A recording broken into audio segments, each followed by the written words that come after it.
أعوذ بالله من الشيطان الرجيم بسم الله الرحمن الرحيم وقل لعبادي يقول التي هي أحسن إن الشيطان ينزغ بينهم إن الشيطان كان للإنسان عدوا مبينا صدق الله مولانا العظيم وصدق رسوله النبي الكريم اللهم صل على محمد النبي الأمي وعلى آلہ وصحبہ وسلم تسلیما۔ محترم سامعین ذی وقار، آپ کے سامنے قرآن مجید فرقان حمید میں سے سورہ بنی اسرائیل کے رکوع نمبر 6 کی پہلی آیت مبارکہ کی تلاوت کرنے کی سعادت حاصل کی ہے۔ اس آیت کے اندر اللہ جل شانہ کی ذات فرما رہی ہے وَقُلْ، اور کہہ دیجئے، بتا دیجئے، اعلان فرما دیجئے، لعبادی، میرے بندوں کے لیے۔ اللہ اپنے محبوب نبی کریم صلی اللہ علیہ وسلم سے مخاطب ہیں کہ میرا محبوب آپ میرے بندوں کو بتا دیجئے، یقول التی ہی احسن، کہ جب بھی وہ بات کریں تو بہترین بات کیا کریں، اچھی بات کریں، یا احسن یقولو، جب بھی وہ بولیں التی ہی احسن تو ان کی زبانوں کے اوپر اچھی بات آنی چاہیے، اچھی گفتگو کرنی چاہیے، اچھے انداز کے اندر ہو، اچھے اقوال ہوں اس کے متعلق۔ پھر فرمایا جا رہا ہے کہ ان الشیطان ینزغ بینہم، بے شک شیطان لوگوں کے درمیان فساد ڈالتا ہے، جھگڑے پیدا کرتا ہے، ان کے آپس کے اندر جو ہے مختلف چیزیں ایسی کہ جن کی وجہ سے بگاڑ پیدا ہوتا ہے، جھگڑے پیدا ہوتے ہیں، تو وہ شیطان کا کام ہے، شیطان یہ کام کرتا ہے۔ اور پھر فرمایا کہ ان الشیطان کان للانسان عدوا مبینا، بے شک شیطان کان للانسان عدوا مبینا، یعنی انسان کا کھلا دشمن ہے، عدو دشمن، مبینہ واضح کھلا دشمن ہے۔ اب اس کے متعلق بتایا جا رہا ہے کہ انسان کو کیا کرنا چاہیے، اسے ہمیشہ بات اچھی کرنی چاہیے، اچھا سوچنا چاہیے، اچھا بولنا چاہیے۔ باقی بات شیطان کی رہی تو شیطان کا تو کام یہی ہے کہ وہ بگاڑ پیدا کرے گا، فساد پیدا کرے گا، لوگوں کو آپس کے اندر لڑائے گا،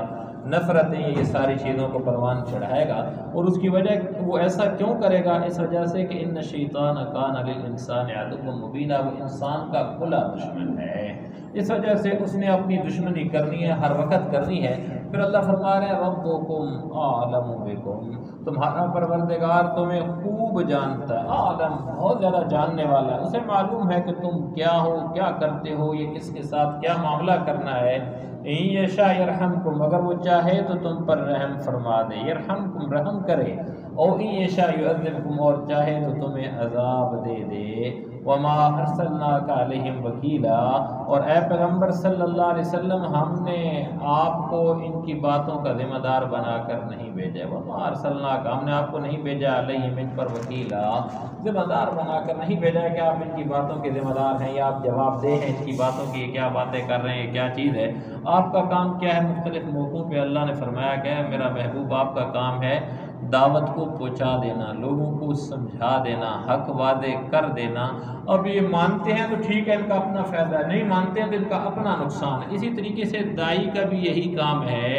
کہ وہ دعوت کا کام کرتا رہے، لوگوں کو سمجھاتا رہے، اچھی بات کی طرف بلاتا رہے۔ اگر کوئی نہیں مانتا یا الٹی باتیں کرتا ہے تو اسے پریشان نہیں ہونا چاہیے، وہ اس کا اور ان کا آپس کا اللہ کے ساتھ معاملہ ہے، اس کا اللہ کے ساتھ معاملہ ہے، اس کا کام تھا دعوت دے دینا، لوگوں کو سمجھا دینا، اچھی بات کر دینا۔ اس نے کر دی، اس کا فرض پورا ہو گیا۔ اب وہ جو باتیں کر رہے ہیں وہ جانے اور اللہ جانے، ان کا صلہ اللہ کی ذات انہیں دے گی۔ اور پھر آگے فرمایا جا رہا ہے کہ وَرَبُّكَ أَعْلَمُ بِمَنْ فِي السَّمَاوَاتِ وَالْأَرْضِ، اور تمہارا پروردگار ان سب کو جانتا ہے جو آسمانوں میں اور جو زمین میں ہیں۔ عالم خوب جانتا ہے وہ ہر اس چیز کو جو آسمانوں میں ہے اور جو زمین میں ہے، جو باتیں کر رہے ہیں، جو کام کر رہے ہیں، اچھے کر رہے ہیں، برے کر رہے ہیں، اللہ کی ذات خوب جانتی ہے، جاننے والی۔ اللہ کو معلوم ہے کہ کون سا بندہ کیا کر رہا ہے، دکھلاوے کے لیے کر رہا ہے، اخلاص کے ساتھ کر رہا ہے، کسی کو نقصان پہنچانے کے لیے کر رہا ہے، کسی کو فائدہ پہنچانے کے لیے کر رہا ہے،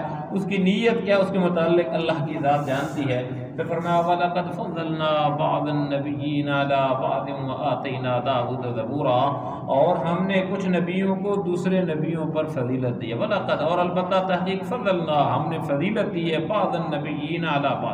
بعض انبیاء کرام کو بعض پر دی ہے۔ مختلف انبیاء کرام کو کسی کو اللہ نے کس چیز کے اندر فوقیت دے دی، کسی کو کس چیز کے اندر فوقیت دے دی، جیسا کہ اللہ قرآن کے اندر فرماتے ہیں تلک الرسل فضلنا بعضهم علی بعض، کہ اللہ نے بعض رسولوں کو بعض کے اوپر فضیلت دی ہے۔ تو یہ اللہ جل شانہ کا اپنا ایک نظام ہے جس کے تحت اللہ نے دی، اور نبی کریم صلی اللہ علیہ وسلم کو تمام انبیاء کرام کے اوپر اللہ جل شانہ نے فضیلت دی۔ اور پھر فرمایا جا رہا ہے کہ وَآتَيْنَا دَاوُودَ زَبُورًا، اور ہم نے داؤد کو زبور عطا کی تھی۔ اب اس کتاب کی صرف یہ کتاب جو ہے خاص طور پہ حضرت داؤد علیہ السلام کو دی گئی تھی اس کے متعلق۔ اور پھر آگے کہا جا رہا ہے کہ قُلِ ادْعُوا الَّذِينَ زَعَمْتُم مِّن دُونِهِ، کہ جو لوگ اللہ کے علاوہ دوسروں کو معبود مانتے ہیں، اللہ جل شانہ فرما رہا ہے کہ اے میرا محبوب، یہ یعنی کہ محاورہ بنتا ہے کہ جو لوگ اللہ کے علاوہ دوسروں کو معبود مانتے ہیں، قل، ان سے کہہ دیجئے کہ الذین زعمتم من دونہ، جن کو تم نے اللہ کے سوا معبود سمجھ رکھا ہے، الذین زعمتم، جن کے متعلق تم نے گمان کر رکھا ہے، من دونہ، اس کے علاوہ یعنی اللہ کے علاوہ جن کو تم نے معبود سمجھ رکھا ہے، فلا یملکون کشف الضر عنکم، تو اللہ کہہ رہے ہیں کہ انہیں پکار کر دیکھو، ہوگا یہ کہ نہ تو تم سے کوئی تکلیف دور کر سکیں گے، اور ولا تحویلا، اور نہ اسے تبدیل کر سکیں گے۔ کشف الضر، کشف کا معنی ہوتا ہے ہٹانا کسی چیز کو، تو اب نہ تو وہ کسی تکلیف کو ہٹا سکتے ہیں ضر اور عنکم، تم سے، اور نہ ہی اس کو پھیر سکتے ہیں، پھیرنے والے ہیں۔ یعنی جن کو اللہ کے علاوہ پکارا جا رہا ہے، جو لوگ اللہ کے علاوہ جن کے متعلق یہ گمان رکھتے ہیں کہ وہ بھی کچھ کر سکتے ہیں، تو اللہ کے مقابلے کے اندر وہ کچھ بھی نہیں کر سکتے۔ وہ تو ذرا سے چھوٹی تکلیف کو بھی دور نہیں کر سکتے ہیں، نہ ہی اس تکلیف کو پھیر سکتے ہیں، ایک کو ہٹا کے دوسری تکلیف کو لے آئیں۔ دوسرے مقامات میں اللہ نے مختلف انداز میں فرمایا کہ وہ پیدا کرنا کیا ہے، وہ ان سے اگر کوئی مکھی کوئی چیز لے کے بھاگ جائے تو اس سے وہ چھڑا نہیں سکتے ہیں، واپس نہیں لے سکتے ہیں، یعنی اتنے وہ بیچارے کمزور ہیں۔ تو اس کے متعلق فرمایا جا رہا ہے کہ فلا یملکون کشف الضر عنکم ولا تحویلا، تو یہ بات بتایا جا رہا ہے کہ اگر کوئی بندہ یہ سوچتا ہے کہ نعوذ باللہ اللہ کو چھوڑ کے کہیں چلا جاؤں گا تو وہاں میری جائے پناہ ہوگی، تو اللہ کہہ رہے ہیں کہ وہ تو ایسے کمزور ہیں، وہ تو کچھ بھی نہیں کر سکتے، ان کی طرف تم کیسی بات، اور بعض تو ایسے ہیں وہ دعویٰ بھی نہیں کرتے ہیں کہ ہم یہ اولئک الذین یدعون یبتغون الی ربہم الوسیلہ، جن کو یہ لوگ پکارتے ہیں وہ تو خود اپنے پروردگار تک پہنچنے کا وسیلہ تلاش کرتے ہیں۔ اولئک الذین، یہی لوگ ہیں، الذین یدعون، جن کو یہ پکارتے ہیں، یبتغون، وہ تلاش کرتے ہیں، الی ربہم، اپنے رب کے پاس، الوسیلہ، قرب کا کوئی ذریعہ تلاش کرتے ہیں۔ وہ لوگ تو خود لگے ہیں کہ اللہ کا ہم قرب حاصل کر لیں، اللہ کے قریب جو ہو جائیں، اللہ کے ہاں مقام و مرتبہ حاصل کر لیں، اللہ کے محبوب بن جائیں، تو وہ لوگ تو خود لگے ہیں۔ اور ایہم اقرب ویرجون رحمتہ، اس کے متعلق فرمایا جا رہا ہے کہ ان میں سے کون اللہ کے نزدیک زیادہ قریب ہو جائے اور وہ اس کی رحمت کے امیدوار رہتے ہیں۔ ہر ایک کی ہوتی ہے کہ ایہم اقرب، کہ کون ان سے اللہ کے زیادہ قریب ہو جائے، وہ یہ، اور ویرجون، اور وہ امید رکھتے ہیں رحمتہ، اس کی رحمت کی، ویخافون عذاب، اور اس کے عذاب سے ڈرتے ہیں۔ ان عذاب ربک کان محذورا،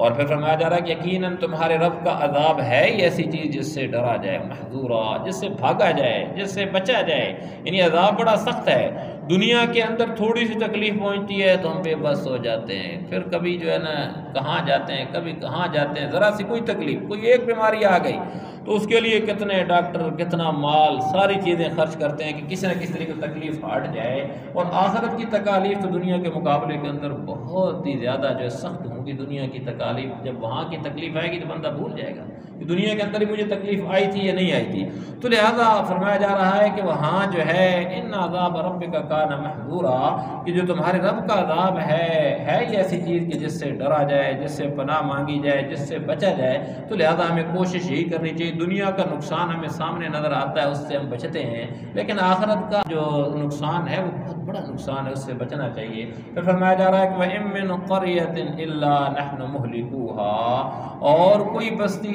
ایسی نہیں ہے کہ ہم روز قیامت سے پہلے، مہلکوها قبل یوم القیامہ، روز قیامت سے پہلے مہلکوها، اسے ہلاک نہ کر دیں۔ یعنی جتنی شان و شوکت ہے، جتنے بستیوں والے ہیں جن کے پاس بڑے بڑے جو ہے یہ چیزیں بنی ہیں، اسباب بنے ہیں، جتنی سلطنتیں ہیں، اللہ فرما رہے ہیں کہ کوئی ایسی بستی نہیں ہوگی کہ جس کو قیامت کے آنے سے پہلے پہلے ہلاک ہم نہ کر دیں، تباہ و برباد۔ یہ سارا نظام اوپر نیچے ہو جائے گا، بالکل ختم ہو جائے گا، مٹ جائے گا۔ یہ شان و شوکتیں ساری چیزیں جب قیامت کا منظر آئے گا اس کے متعلق فرمایا جا رہا ہے کہ قیامت کے منظر سے پہلے او معذبوها عذابا شدیدا، یا اسے سخت عذاب نہ دیں، یعنی جو اللہ کی نافرمانی کرتے اس کے متعلق او معذبوها عذابا شدیدا۔ یہ تو ایک تو یہ ساری چیزیں، اور پھر یہ جتنے شان و شوکت اپنی دکھا رہے ہیں اس کے متعلق فرمایا جا رہا ہے کہ یا تو اللہ کی ذات انہیں سخت عذاب نہ دے، یہ بھی ایسا ناممکن نہیں، اللہ کی ذات انہیں عذاب بھی دے گی اور یا اس سلسلے کو ختم کر دے گی۔ پھر فرمایا کان ذلک فی الکتاب مسطورا، یہ بات تقدیر کی کتاب میں لکھی جا چکی ہے۔ کان ذلک فی الکتاب، کتاب میں مسطورا لکھی ہوئی ہے، رقم کی ہوئی ہے یہ بات کہ کیا ہونا ہے، کس کے متعلق، کچھ حکمت اللہ کی جس کے متعلق اللہ نے جو لکھ دیا، لیکن اللہ نے اپنے کامل علم کی بدولت پہ لکھا، ہمارا ناقص علم ہے، ہم کل کے متعلق نہیں سو اللہ کو پتہ ہے کہ آج ہم ایک چھوٹی سی چیز بناتے ہیں تو ہمیں پتہ ہوتا ہے کہ اس کی ہم گارنٹی دے رہے ہوتے ہیں، وارنٹی دے رہے ہوتے ہیں کتنے دن چلے گی، لیکن اللہ کی ذات جس نے انسان کو بنایا اسے نہیں پتا کہ بندہ کیا کرے گا، کیسے کیسے، اس کامل علم کی بدولت اللہ کی ذات لکھ دیتی ہے۔ پھر فرمایا وما منعنا ان نرسل بالآیات الا ان کذب بها الاولون، اور ہم کو نشانی یعنی کفار کے مانگے ہوئے معجزات بھیجنے سے کسی اور چیز نے نہیں،